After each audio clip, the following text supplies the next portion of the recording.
Hello everyone and welcome back to another video from Crazy Gamer. In this video, I'm going to show you how to log out from your account on Oculus Quest. So let's get started right away. First of all, open up the MetaQuest Oculus application on your device.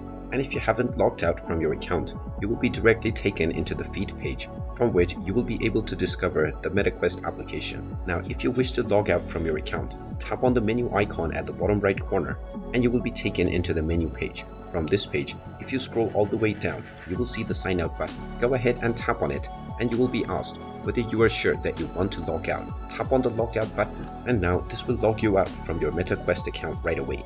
If you wish to log back in, you can log in using your Facebook or your Instagram account, or you can also continue using your email address. Just proceed with either one of these options and you will be logged back into your account once again. And there you have it. That is how easy it is to log out from your account on Oculus Quest. If you find this video helpful, make sure you hit that like button and subscribe to our channel if you haven't done so already. Also ring that notification bell to never miss another update from us. Thank you for watching and I will see you again in the next video.